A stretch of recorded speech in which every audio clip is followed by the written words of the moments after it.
세계 3대 테너로 불리우는 성악가 루치아노 파바로티를 잘 아실 겁니다.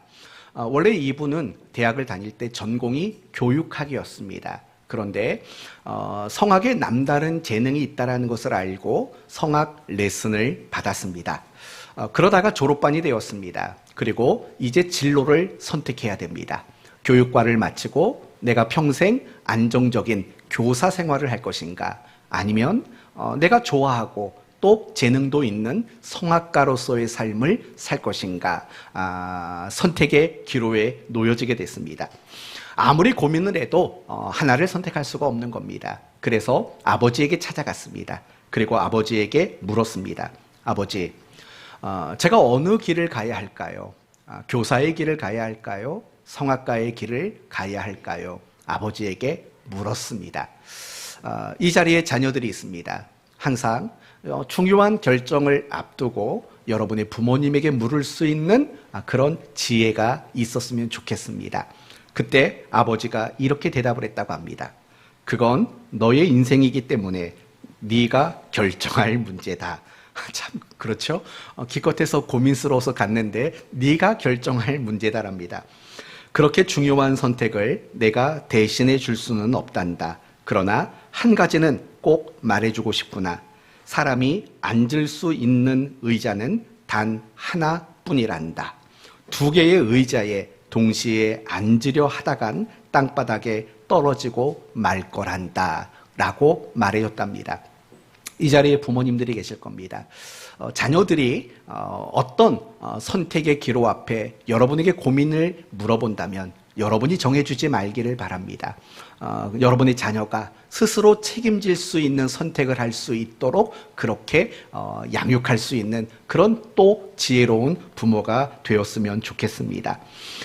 결국 이 파바로치는 뭘 결정했냐면 자기가 좋아하는, 그리고 자기가 기쁘게 할 수 있는 성악가를 선택했습니다. 그리고 세계적인 성악가가 될 수 있었습니다. 여러분, 이 이야기가 우리에게 주는 교훈은 무엇일까요? 내가 원하는 거 다 선택할 수 없다는 겁니다. 단 하나만 선택할 수 있다라는 겁니다. 그리고 그 선택이 그 사람의 인생을 결정하게 된다라는 겁니다. 파바로치가 만약에 교사의 길을 걸었다면 그 누구도 그 유명한 성악가를 보지 못했을 겁니다. 그러나 그가 성악가의 길을 결정했기 때문에, 선택했기 때문에 많은 사람들에게 사랑을 받는 유명한 성악가가 될 수 있는 겁니다. 이처럼 내가 무엇을 선택하느냐, 그것은 모든 걸 결정하게 됩니다. 그 사람의 인생과 그 사람의 운명을 결정하게 되는 것. 그래서 선택이 얼마나 중요한 것인가를 우리에게 교훈하고 있는 겁니다. 오늘 본문 역시 마찬가지입니다.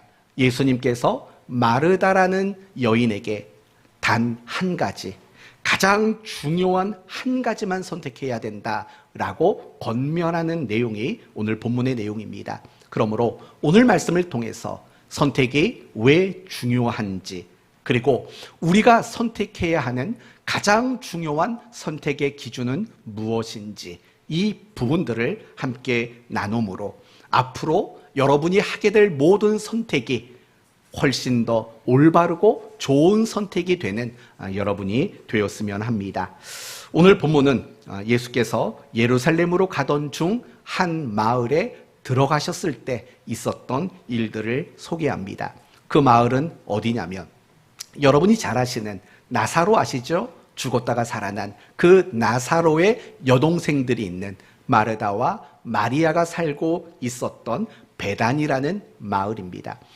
이 베단이라는 마을은 예루살렘에서 굉장히 가깝습니다. 약 3km 정도 떨어진 아주 가까운 곳에 위치한 아주 작은 마을입니다.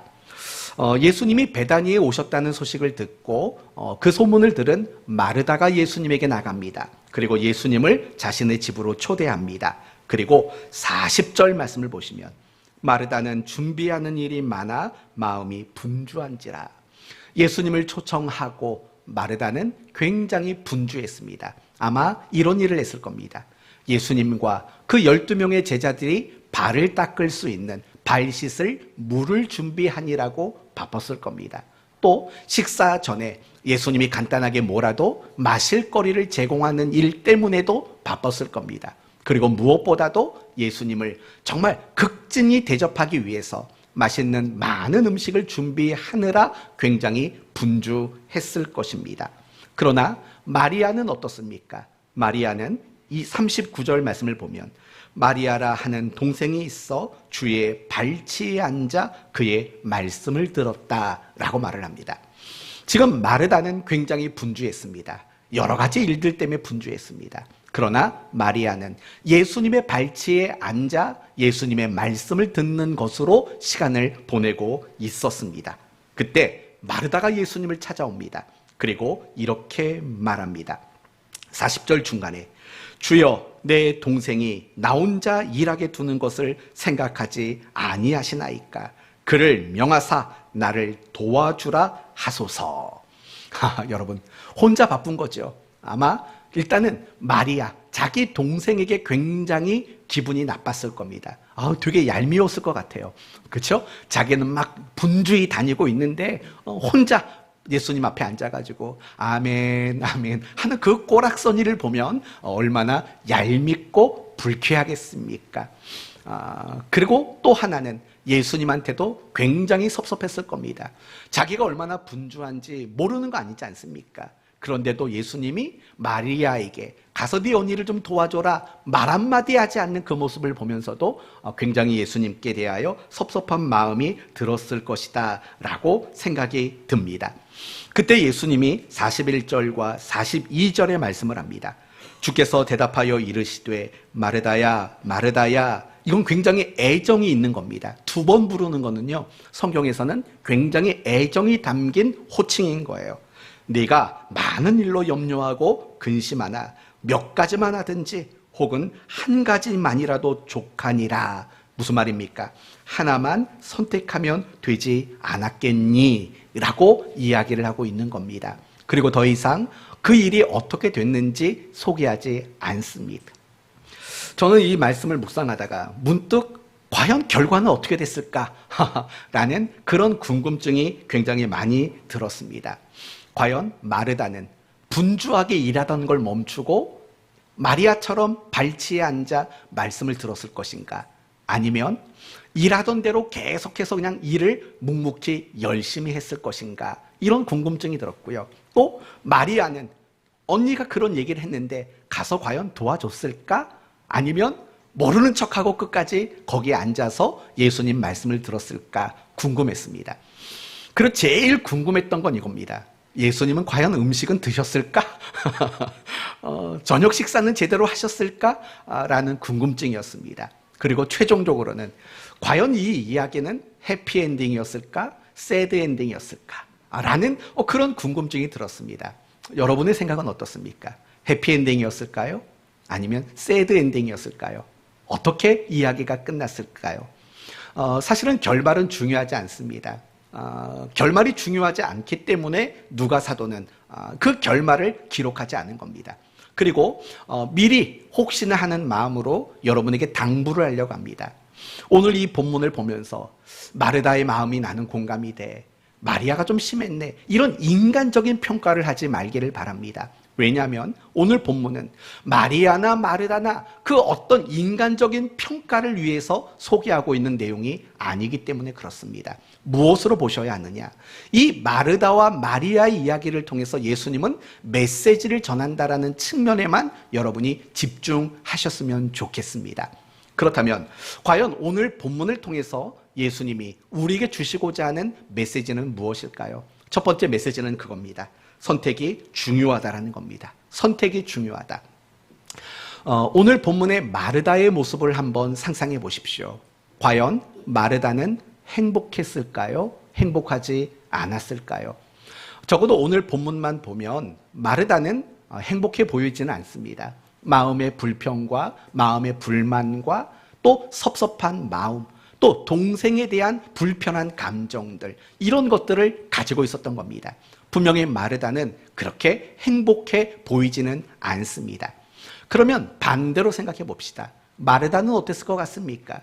발치 앞에서 예수님의 말씀을 듣고 있는 마리아의 모습은 어떻게 보이십니까? 저는 참 행복해 보입니다. 뭐 여러 가지 어떤 모습들에 대한 특정할 만한 내용은 소개하고 있지 않지만 제 추측은 마리아는 참 행복한 모습이었을 것이다 라고 생각이 듭니다. 그렇다면 이제 이런 질문을 해봅시다. 분명히 마르다는 불행한 모습이었습니다. 그러나 마리아는 참 행복한 모습이었습니다. 무엇이 그들의 불행과 무엇이 그들의 행복을 과연 결정했는가라고 묻는다면 여러분은 뭐라고 대답하시겠습니까? 그들 각자가 한 선택인 겁니다.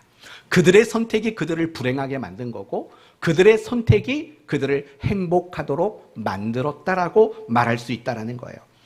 우리는 인생을 살면서 끊임없이 선택이라는 것을 하며 살게 돼 있어요. 우리가 이 땅에 태어나는 그 순간부터 선택은 시작이 돼요. 언제까지 선택이 계속되냐면 우리가 죽을 때까지. 우리가 죽으면 더 이상 그 어떤 것도 선택하지 않게 됩니다. 우리가 아침에 눈을 뜨는 그 순간부터 얼마나 많은 선택을 하는지 몰라요. 그리고 눈을 감고 잠이 드는 그 순간까지 우리는 굉장히 많은 선택을 해요. 심지어는 잠자려고 누웠는데 머릿속에서 온갖 선택을 합니다. 내일 아침에는 뭘 입을까? 내일 스케줄을 어떻게 잡을까? 이런 선택을 고민하다가 결국 잠드는 게 우리의 인생 아니겠습니까? 오늘 하루만도 마찬가지입니다. 여러분이 아침에 일어날 때 알람 소리가 났겠죠. 바로 일어날까? 5분만 더 있다 일어날까? 이것도 여러분이 선택한 겁니다. 그렇죠? 그리고 심지어 이런 선택하신 분도 계십니까? 오늘 성경 퀴즈 대회가 있는데 내가 부족한데 나는 20문제를 통과하지 못할 것 같은데 참석할까 말까? 뭐 이런 선택을 하신 분도 계시죠. 내가 오늘 무슨 옷을 입을까? 내가 아침은 과연 먹고 갈까 말 것인가? 다양한 선택이죠. 양말은 검정색 신을까? 아니 왜 아빠를 쳐다봐? 아빠가 아무튼 그런 다양한 선택들을 하며 우리는 이 자리까지 왔다고요. 그리고 이 순간에도 어쩌면 여러분은 뭔가를 선택하고 있을지도 몰라요. 예배 끝나면 바로 갈까? 밥 먹을까? 뭐 그런 것들. 그리고 집에 돌아가면 또 얼마나 많은 선택들을 하며 여러분이 오늘 하루를 보내시겠습니까? 그래서 어떤 철학자는요, 우리의 인생을 뭐라고 말하냐면 인생은 양자택일이다 이렇게 말한 철학자도 있는 거예요. 그만큼 우리가 인생을 살면서 가장 많이 하는 거, 숨 쉬는 거 다음으로 가장 많이 하는 것이 있다면 바로 생각하고 무엇인가를 선택하는 그런 일들이라고 생각합니다. 그런데 이 선택이라는 것은요, 너무 중요한 거예요. 내가 무엇을 선택하느냐에 따라서 어떤 결과가 결정되게 돼 있어요. 내가 무엇을 선택하느냐에 따라서 우리의 인생도 우리의 미래도 사실은 결정되어 있는 거죠. 예를 들면 이런 거죠. 어떤 친구를 선택하느냐, 그게 여러분의 인생에 굉장히 큰 영향을 끼치게 돼 있어요. 제가 이걸 묵상하면서 이런 생각해 봤죠. 나는 어떻게 목사의 길을 가게 되었을까? 가만히 생각해 봤는데요. 제가 중학교 때 어떤 한 친구를 만나게 됐습니다. 그리고 그 친구의 아버지는 정말 저희 교회보다도 훨씬 더 작은 개척교회를 섬기는 목사님이었습니다. 어쩌면 제가 목회자가 될 수 있었던 그 첫 번째 발걸음은 그 목사님의 아들인 그 친구를 나의 친구로 만났을 때 혹시 그때가 아니었나 라는 그런 생각이 문득 들었습니다. 내가 어떤 친구를 만나는지 그거에 따라서요, 내 인생의 색깔과 방향은 굉장히 달라질 수밖에 없어요. 또 내가 어떤 배우자를 선택하느냐, 이것도 우리의 인생을 결정할 수밖에 없어요. 여러분 가운데 혹시 심장질환이 계신 분이 계십니까? 계시면 표시해 주십시오. 안 계시죠? 그럼 이야기하겠습니다. 영국의 한 대학교에서 공무원 911명을 대상으로 12년간 추적 조사한 결과를 발표한 적이 있습니다. 뭐냐면 이런 겁니다.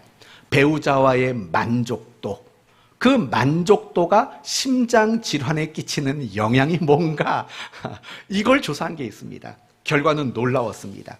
부부의 만족도가 좋은 사람보다 만족도가 안 좋은 사람이 심장 질환에 걸릴 확률이 34%가 높다라는 겁니다. 그래서 미리 물어본 겁니다. 심장 질환이 있으면 괜히 배우자 탓할까봐 미리 물어본 겁니다. 미리 물어본 거예요. 그러니까 이런 것들이 뭐냐? 배우자를 잘 만나야 된다. 뭐 그런 얘기고 여기 얘기인 거죠. 다시 원래대로 돌아온다면 그거죠. 선택이 너무 중요한 거예요. 내가 어떤 직업을 선택할 것인가? 그게 여러분의 인생을 결정하게 돼 있어요. 내가 어떤 생활 습관을 선택할 것인가? 그것도 여러분의 인생을 결국 결정할 수밖에 없다는 거 아시지 않습니까? 이런 관점으로 보면은요, 지금 여러분은 무엇이 만들었냐면 과거에 여러분이 선택했던 그 선택들이 만들어 놓은 결과물이 지금 여러분이라는 거예요. 여러분의 지금 건강 상태 또는 지금 여러분의 삶의 모습들, 이 모든 것들이 과거에 여러분이 선택했던 그 선택들이 결합된 결과물이라는 사실을 우리는 부정할 수가 없게 된다는 거죠. 이렇듯이 내가 무엇을 선택하느냐는 우리의 인생에서 너무 중요한 거예요. 그래서 큰 선택이든 아니면 사소한 선택이든 우리는 신중할 줄 알아야 돼요. 정말 고민하고 고민해서 그 선택을 정말 잘해야 돼요. 왜냐? 그 선택이 결국에는 여러분의 또 앞으로 있을 미래를 결정하기 때문에 그래요.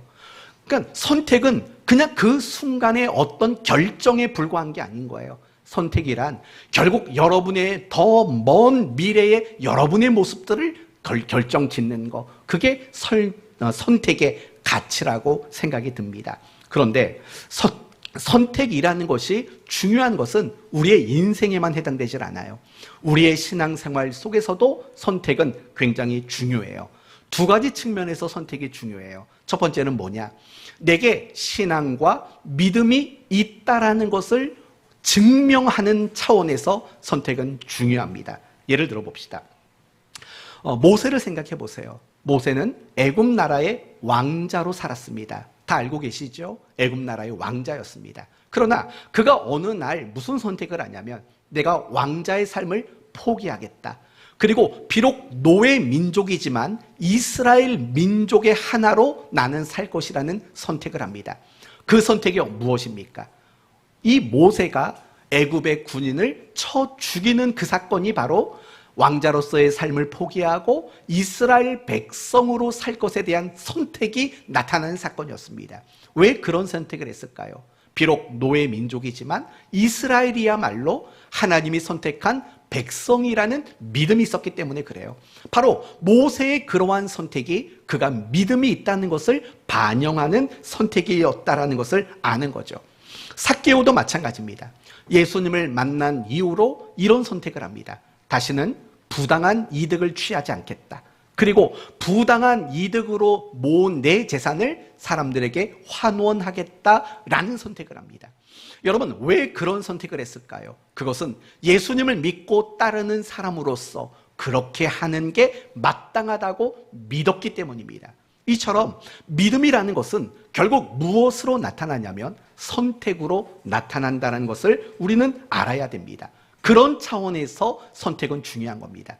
두 번째로, 선택이란 결국 내 안에 있는 믿음이 있다는 것을 반영하는 차원에서도 중요하지만 두 번째는 이런 차원으로 중요합니다.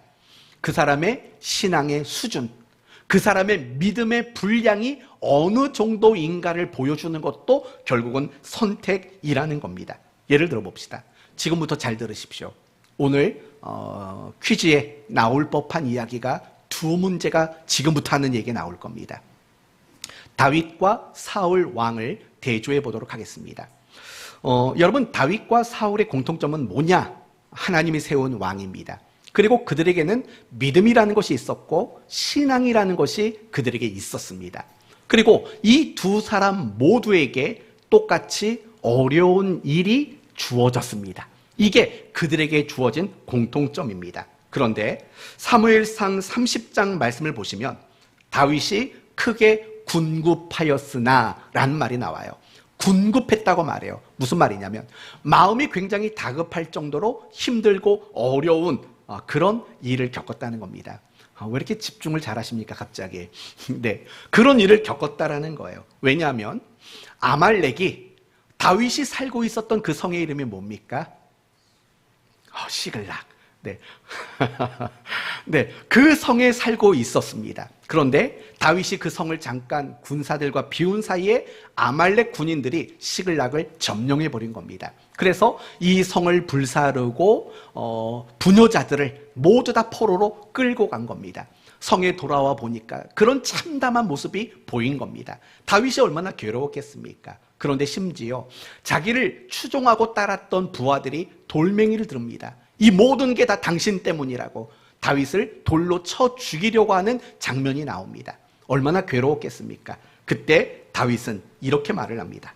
하나님께 힘을 얻더라라고 말을 해요. 그러니까 다윗이 그렇게 힘들고 괴로운 그 순간에 누구를 찾은 겁니까? 하나님을 찾은 거고 하나님으로부터 힘과 위로를 공급받았습니다. 사울 왕도 마찬가지였습니다. 블레셋이라는 나라가 이스라엘을 공격하기 위해서 대대적인 전쟁을 준비하고 있다. 이제 침략해 온다라는 소문을 들었습니다. 사울 마음이 또 얼마나 괴로웠겠습니까? 그때 사울은 어디를 찾아가냐면 신접한 여인이 있는 이곳을 찾아갑니다. 그 지역의 이름이 뭐죠? 엔돌. 기억해 두십시오. 그 엔돌을 찾아갑니다. 엔돌. 지금 여러분의 얼굴 표정은 두 가지 표정이에요. 야, 나 오늘 해볼만 한데? 라는 표정과 하나는 야, 이거 두 문제 다 모르겠는데? 라는 표정 있습니다. 점심 빨리 드시고 한 30분 정도 시간 드릴 테니까 그때 집중하십시오. 서로 말도 걸지 마시고 집중하시면 좋을 것 같습니다. 그때 무당을 찾아가는 겁니다. 어떻게 하면 될까요? 어떻게 하면 될까요? 여러분, 결과적으로 보십시오. 다윗과 사울은 똑같이 믿음이 있었고 똑같이 어려움을 겪었습니다. 그러나 그 어려움을 해결하는 방법이 뭐였냐? 다윗은 누구를 찾아가요? 하나님을 찾아가요. 그러나 사울 왕은 누구를 찾아가냐면 신접한 여인, 무당을 찾아가게 된다고요. 결국 무엇을 우리에게 보여주는 거예요? 선택이란 그 사람의 믿음이 있음, 거기서 멈추는 게 아니라 그의 믿음이 얼마나 수준이 되는가, 그의 신앙의 수준이 얼마나 되는가, 이런 것들을 보여주는 게 그 사람의 선택이라는 거예요. 아브라함과 그 조카 롯의 이야기도 마찬가지인 거예요. 둘 다 하나님의 말씀을 따라서 갈대아우로 본토 친척집을 떠났다고요. 그런데 하나님이 그들에게 복을 주셔서 그들이 모두가 다 부자가 됐다고요. 함께 거주할 수 없었어요. 그래서 아브라함과 조카 롯이 합의하에 서로 독립하기로 결정을 했다고요. 그리고 자신들이 거주할 땅을 이제는 선택해야 돼요. 아브라함은 그 거주지를 어떻게 선택했냐면 하나님이 지시하시는 곳을 근거로 땅을 선택한다고요. 그러나 롯은 어떻게 선택을 합니까? 자기 눈에 보기에 좋은 땅을 선택합니다. 그 땅이 바로 소돔과 고모라 지역의 땅인 거죠. 그러니 무엇을 선택했느냐는 결국 무엇을 반영하는 거냐? 그 사람의 믿음의 수준, 그 사람의 믿음의 분량, 이런 것들을 반영하게 된다는 것을 우리는 알 수 있다는 거예요. 사실 우리도 마찬가지인 거예요. 여러분이 오늘 이 자리에 나왔어요.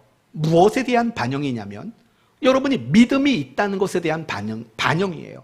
여러분이 예배를 선택했다라는 거, 여러분이 성경을 읽는 걸 선택했다는 거, 여러분이 기도를 선택했다라는 거, 이 모든 건 다 여러분이 믿음이 있다는 것을 보여주는 거예요. 그러나 조금 더 넓게 본다면 여러분이 믿음이 있는 자로서, 신앙이 있는 자로서 내가 어떤 것을 선택하느냐, 그걸 보면 여러분의 수준을 알 수 있다는 거예요. 예를 들면 이런 겁니다.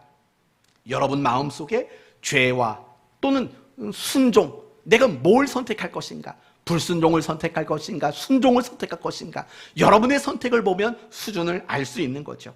복수와 용서, 내가 뭘 선택하느냐를 보면 우리는 알 수 있는 거예요.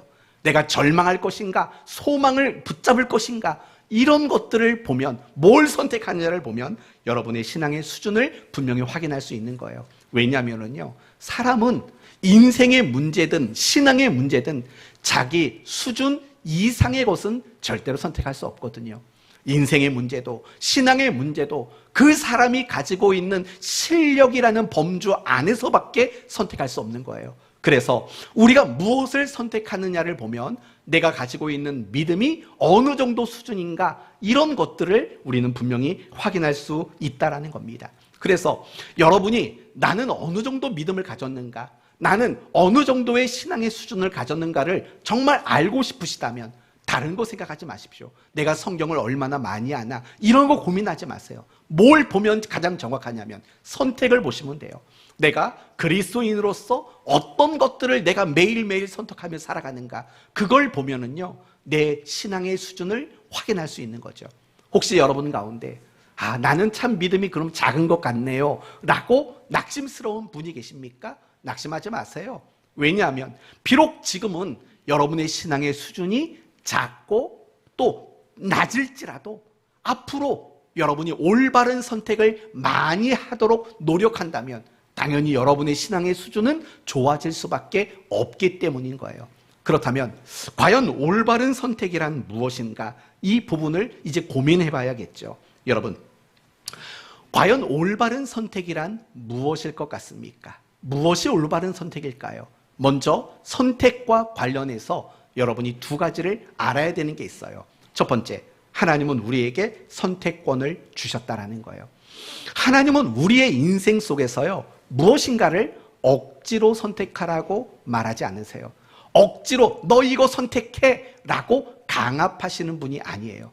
A를 선택하든 아니면 B를 선택하든 그 선택할 수 있는 권리를 하나님은 우리에게 주신 거예요. 그걸 신학적인 용어로는 자유의지라고 말해요. 그리고 이 자유의지라는 것은 무엇이냐면 하나님이 우리를 인격적으로 대우해 주신다는 뜻인 거예요. 하나님이 인격적인 하나님이시거든요. 그래서 그 하나님이 우리를 인격적으로 대우해 주시는 그 방식이 바로 자유의지라는 방식이에요. 그리고 또 하나 중요한 건 뭐냐? 하나님이 우리에게 자유를 주셨다는 것은 반드시 책임을 묻는다는 거예요. 다시 말한다면 내가 무엇을 선택했다면 그 선택한 것에 대한 책임을 하나님은 반드시 물으신다라는 거예요. 그게 바로 우리에게 선택권을 주셨다라는 말 속에 담겨 있는 뜻인 거예요. 그래서 여러분, 무엇인가를 여러분이 선택하실 때 항상 잊지 말아야 돼요. 반드시 책임을 물어요. 책임을 물어요. 여러분이 그리스도인으로 무엇을 선택하든지 하나님은 책임을 묻는다는 거, 이거 잊으시면 안 되는 거예요. 또 선택과 관련해서 여러분이 알아야 되는 두 번째는 무엇이냐면 항상 하나밖에 선택할 수 없다라는 걸 알아야 돼요. 오늘 본문의 마르다를 생각해 보시겠어요? 너무 불행했어요. 그 마음이 적어도 그 순간만큼은 너무 불행했다고요. 왜 그랬을까요? 하나를 선택하지 못한 거예요. 마르다의 마음에는요, 두 가지의 마음이 있었어요. 첫 번째 마음은 예수님을 잘 대접하고 싶은 마음이 있었어요. 그리고 또 하나의 마음은 무엇이었어요? 말씀도 듣고 싶은 마음이 있었다라는 거예요. 이 두 가지 마음 중에 하나만 선택했어야 돼요. 그러나 마르다는요, 하나만 선택하지 않았어요. 대접도 하고 싶고 또 예수님의 발치에 앉아서 말씀도 듣고 싶은 그 마음을 가지고 있었던 거죠. 하나만 선택하지 못했던 거예요. 우리식대로 말하면 그런 거죠. 두 마리 토끼를 잡고 싶은 거예요. 도랑치고 가재 잡고 뭐 그러한 마음이었던 거죠. 그러니까 그 마음은 복잡해요. 분주해요. 불행해질 수밖에 없는 거예요. 사실 우리도 똑같다고 저는 생각이 들어요. 우리도 늘 이런 마르다 같은 마음일 때가 많아요. 예를 들면 이런 거예요. 내가 하나님께도 재미를 보고 싶고 세상에서도 재미를 보고 싶은 거예요. 하나님도 놓치고 싶진 않아요. 그런데 세상과 세상의 것들도 놓치고 싶지를 않은 거예요. 그게 바로 마르다의 모습인 거죠. 그 결과 우리에게는 어떤 일이 다가오냐면 갈등이라는 게 다가와요. 갈등. 끊임없이 갈등하고 유혹을 받아요. 그리고 신앙이 막 흔들려요. 그리고 더 이상 신앙이 성장하지 않게 되는 거예요. 왜 그러냐? 결국은 우리가 신앙의 갈등과 신앙이 성장이 들지 않는 이유는 뭐냐? 다 하나만 선택하지 않는 거예요. 내가 공부도 해야겠고 예배도 드려야 되겠고 내가 돈도 벌어야 되겠고 내가 주의 일도 해야 되겠고 라는 분명하게 선택하지 못하는 그 모습이 우리를 불행하게 만들고 우리를 갈등하게 만들고 그리고 더 나아가서 우리를 성장하지 못하도록 만드는 원인이 여기에 있다라는 거예요.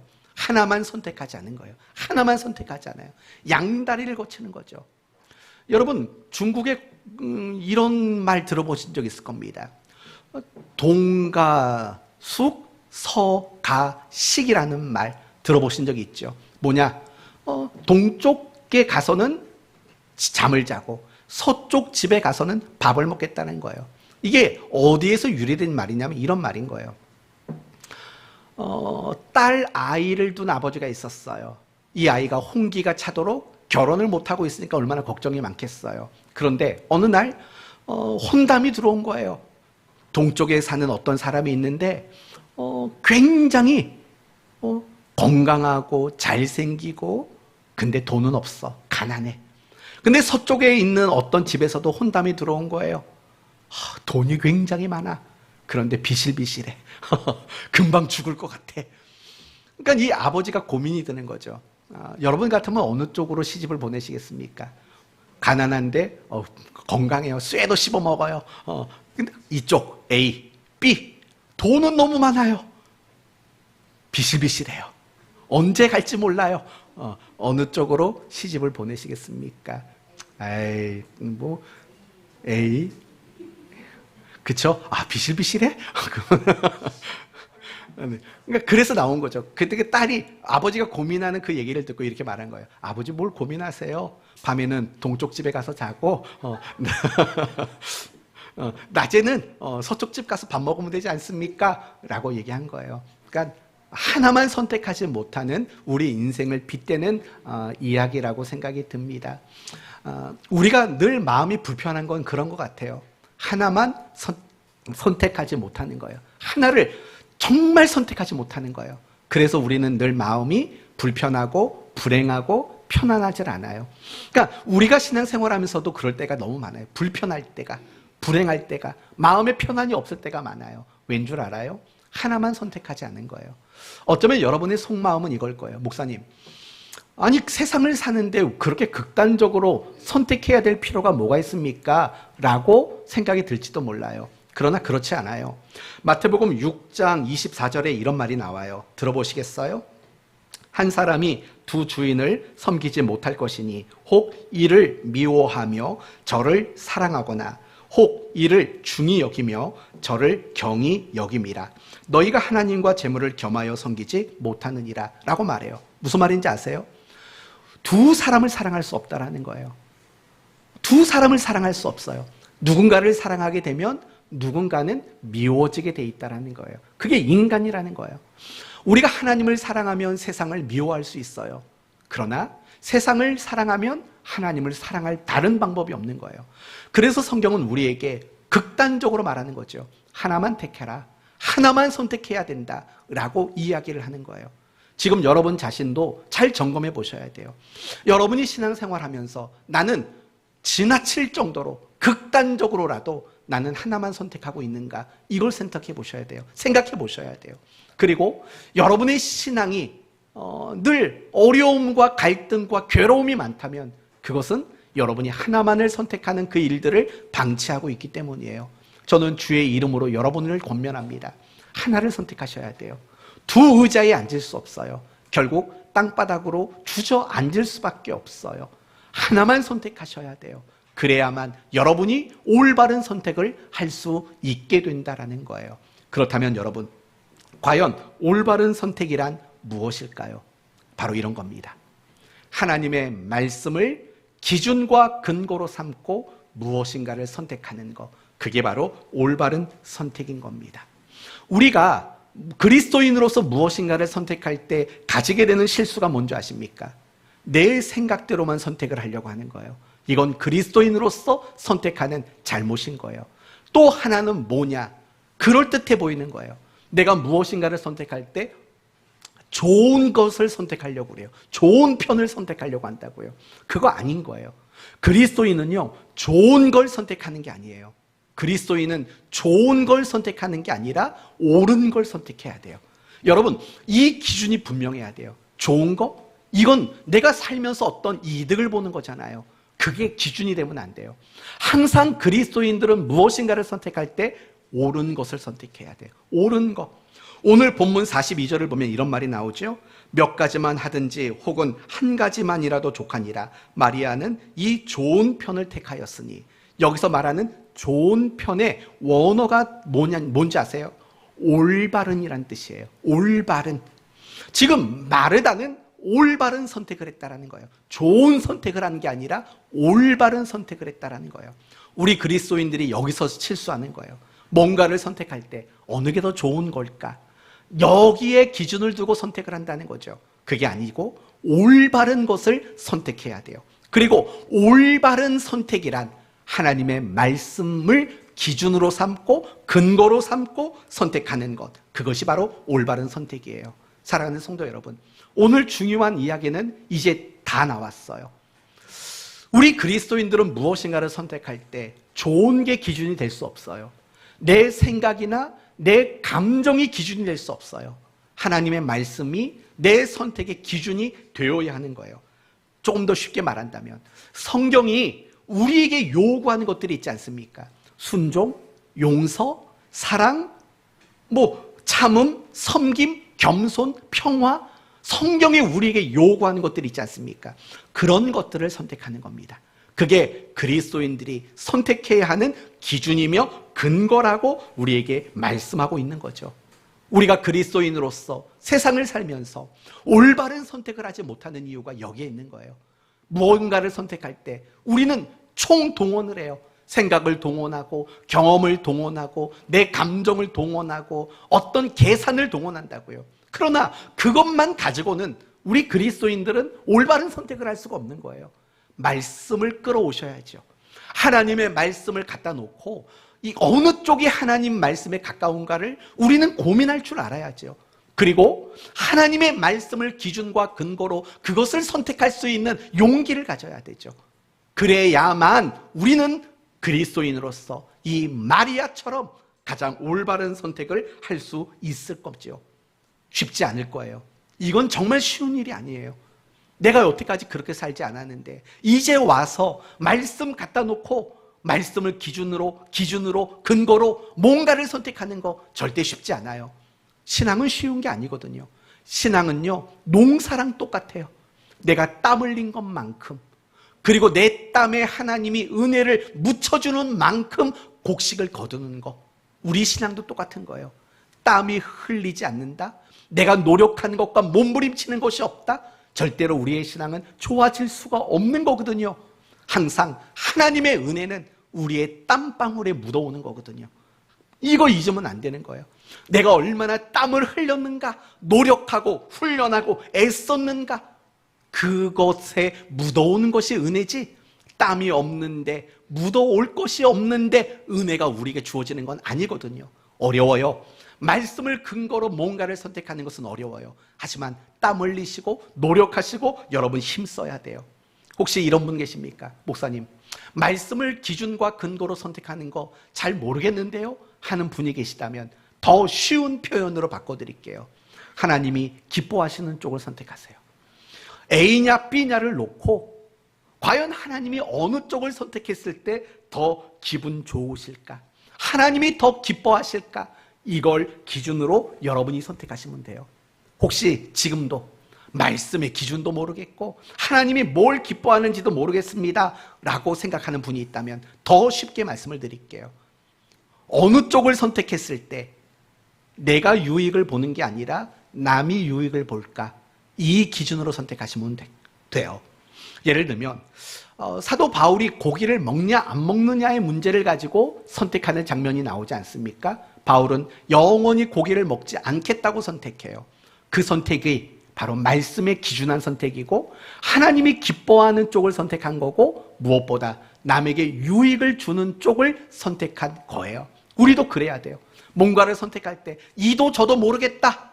그러면 내가 어느 쪽을 선택해야 남에게 혜택이 많이 주어질까? 그걸 고민하시면 돼요. 그것도 모르겠는데요 라고 하시는 분에게 최후의 방법을 알려드릴게요. 여러분이 하기 싫은 쪽을 선택하시면 돼요. 하기 싫은 쪽. 우리 인간은 죄성이라는 걸 가지고 있어요. 그 죄성이라는 걸 가지고 있기 때문에 우리는 거룩한 거, 진리에 속한 거, 하나님이 기뻐하고 바라는 걸 선택하는 게 늘 어렵게만 느껴지는 게 우리일 수밖에 없거든요. 그러면 결국 나 아무것도 몰라요. A도 몰라요. B도 몰라요. 그러면 여러분이 하기 싫은 쪽을 선택하시면 그게 말씀에 근거하는 쪽으로, 그게 하나님이 기뻐하는 쪽으로, 그게 사람들에게 유익을 주는 쪽으로 가까울 확률이 굉장히 높기 때문에 그래요.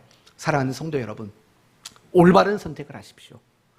하나님의 말씀을 기준으로, 하나님이 기뻐하시는 것을 기준으로, 그리고 사람들에게 유익을 주는 것을 기준으로 선택하세요. 그게 올바른 선택이에요. 그런 올바른 선택이 여러분에게 평안을 줄 것이고, 여러분의 신앙이 성장하도록 만들 것이고, 여러분이 그리스도인으로서 담대하고 능력 있는 사람으로 만들어 줄 것입니다. 그래서 항상 기도하라는 거예요. 기도. 하나님, 제가 올바른 선택을 할 수 있도록 하나님 도와주십시오 라고 여러분은 끊임없이 기도해야 되는 거죠. 그러면 이렇게까지 말할 수 있겠네요. 올바른 선택이란 무엇일까? 말씀을 기준과 근거로, 그리고 기도의 힘을 더해서 무엇인가를 선택하는 것, 그것이 그리스도인에게 있어서 가장 올바른 선택의 방법이고 내용일 수밖에 없다라는 거예요. 이제 끝으로 가장 중요한 이야기를 하도록 하겠습니다. 그렇다면 우리는 왜 말씀을 기준과 근거로 올바른 선택을 해야만 할까요? 그 이유는 그게 바로 하나님을 사랑하는 방법이기 때문이라고 말하고 있는 겁니다. 이제 이 점을 여러분에게 설명을 드릴게요. 우리가 지난 2주 동안에 선한 사마리아인의 이야기를 살펴봤지 않습니까? 오늘 본문도 사실은 그 이야기와 무관하지를 않아요. 연결되는 이야기예요. 어떻게 연결이 되느냐? 지금부터 설명을 해드릴게요. 누가복음 10장 25절을 보면 율법 교사가 예수님께 찾아와서 이런 질문을 합니다. 내가 어떻게 무엇을 행해야 영생을 얻습니까? 라고 묻습니다. 그리고 이 말을 들은 예수님은 이렇게 대답합니다. 율법이 뭐라고 우리에게 말하느냐? 라고 되묻습니다. 그러자 율법 교사가 했던 말, 그 말을 요약하면 이거죠. 하나님을 사랑하고 이웃을 사랑하라고 합니다. 라고 대답을 합니다. 이걸 기억하셔야 합니다. 하나님을 사랑하고 이웃을 사랑하라고 성경은 우리에게 요구합니다. 라고 말을 합니다. 그렇다면 선한 사마리아인, 그가 강도 만난 자에게 베풀었던 그 모든 자비와 긍휼의 실천, 그게 바로 이웃을 사랑하는 방법이라는 겁니다. 그리고 오늘 마르다가 예수님의 발치 앞에 앉아 그 말씀을 사모하는 것, 말씀을 선택하는 그것, 그게 바로 하나님을 사랑하는 방법이다, 이렇게 말하고 있다는 거예요. 그렇기 때문에 오늘 본문은 이 사마리아인의 비유와 무관한 비유가 아닌 거예요. 사랑하는 성도 여러분, 우리가 하나님을 사랑하는 방법을 오늘 본문은 우리에게 말해주는 거예요. 우리가 정말 하나님을 사랑한다면 하나님의 말씀을 기준과 근거로 삼고 기도의 힘을 덧입혀서 올바른 선택을 하는 것, 그게 하나님을 사랑하는 방법이라고 우리에게 말해주고 있다는 것입니다. 하나님을 사랑하는 것, 그것은 마치 예수님에게 발 씻을 물을 주는 것, 예수님에게 마실 것을 드리는 것, 예수님에게 맛있는 음식을 대접하는 것, 그게 아니라는 겁니다. 정말 하나님이 우리에게 요구하는 하나님을 사랑하는 방법은 하나님을 대접하는 게 아니라고요.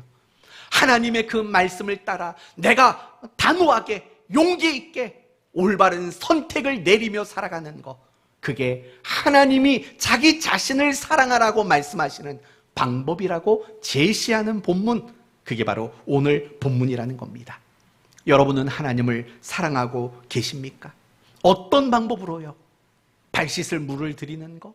맛있는 음식을 대접하는 방법으로? 아니면 교회에서 봉사하고 헌금을 드리는 방법으로 하나님을 사랑하신다고 말씀하십니까? 하나님이 우리에게 원하는 방식은 그게 아니에요. 우리의 삶의 모든 순간에, 모든 자리에서 하나님의 말씀을 기준으로 내가 올바른 선택을 하는 그 방식으로 하나님은 우리가 하나님을 사랑하는 사람이 되기를 하나님은 원하고 계신다라는 거예요. 이 한 주간 여러분 하나님을 사랑하기를 바라요. 어떻게 해요? 말씀을 기준으로 올바른 선택을 하는 방식으로 하나님을 사랑하시기를 바라요. 그게 내가 하나님을 사랑하는 증명이고 표현일 수밖에 없거든요. 이런 측면을 여러분을 생각해 봐요. 여러분은 지금 여러분은 지금까지 하나님을 사랑해 오셨습니까? 내가 올바른 선택을 했다면 여러분은 하나님을 사랑해 오신 게 맞습니다. 그러나 내 생각대로 내가 더 좋은 쪽만 선택해 왔다면 미안하지만 여러분은 하나님을 사랑하신 것이 아닙니다. 그러나 이제 여러분에게 바랍니다. 하나님이 원하시는 그 올바른 선택을 하심으로 하나님을 사랑할 줄 아는 여러분 모두가 되시기를 바랍니다. 여러분에게 마지막으로 한 가지 권면합니다. 분주하게 살지 마십시오. 너무 바쁘게 살지 마십시오. 오늘 본문의 마르다는 분주함 때문에 말씀의 발치 앞에 앉아 말씀에 집중하는 일을 하지 못했습니다. 오늘날 많은 그리스도인들이 너무 그렇습니다. 왜 올바른 선택을 못합니까? 말씀 앞에 있지 않거든요. 말씀의 발치 앞에 앉아 있지 않고 하나님의 말씀에 집중하지 않고 하나님의 말씀을 소중히 붙들지 않고 있거든요. 그러니 어떻게 올바른 선택이 나오겠습니까? 너무 분주하게 살지 마세요. 너무 바쁘게 살지 마세요. 오랜만에 한번 해볼까요? 바쁜 그리스도인은 나쁜 그리스도인. 같이 해봅시다. 바쁜 그리스도인은 나쁜 그리스도인. 이걸 잊지 마셔야 돼요. 말씀을 묵상할 수 없을 정도로 바쁘게 사세요? 잘못 사는 거예요. 기도를 못 하실 정도로 바쁘게 사세요? 잘못 사는 거예요. 그거보다 중요한 게 어디 있는데요? 우리가 하나님을 사랑하는 방법은 그 말씀과 기도로 하나님이 기뻐하는 선택을 하는 것, 그게 하나님을 사랑하는 방법인데 말씀과 기도를 못할 정도로 바쁘게 산다면 그거보다 나쁜 그리스도인이 세상에 어디 있겠습니까? 이제 말씀을 마치겠습니다. 우리는 지금까지 많은 선택을 했습니다. 그 선택이 오늘 나를 만들었습니다. 그리고 우리는 앞으로도 많은 선택을 할 것입니다. 그 선택이 앞으로의 나를 만들 것입니다. 그러므로 우리는 선택이 얼마나 중요한 것인가를 늘 인식하며 살아가야 합니다. 함부로 선택하면 안 됩니다. 충분히 신중하게, 충분히 기도하며 선택해야 됩니다. 그리고 무엇보다 가장 올바른 선택은 하나님의 말씀이 기준이 되는 선택이라는 거 잊지 마십시오. 그런 올바른 선택을 할 때 여러분의 인생은 평안할 겁니다. 여러분의 인생은 행복할 겁니다. 여러분의 인생은 끝까지 책임져 주시는 하나님의 은혜가 묻어나는 인생이 될 것입니다. 매일매일마다 말씀의 발치 앞에 서십시오. 매일마다 하나님 말씀에 대한 그 집중력을 잃지 않는 여러분 되시기를 바랍니다. 이 한 주간 가장 올바른 선택을 할 수 있는 여러분 되시기를 예수님의 이름으로 축원드립니다. 아멘. 기도합시다.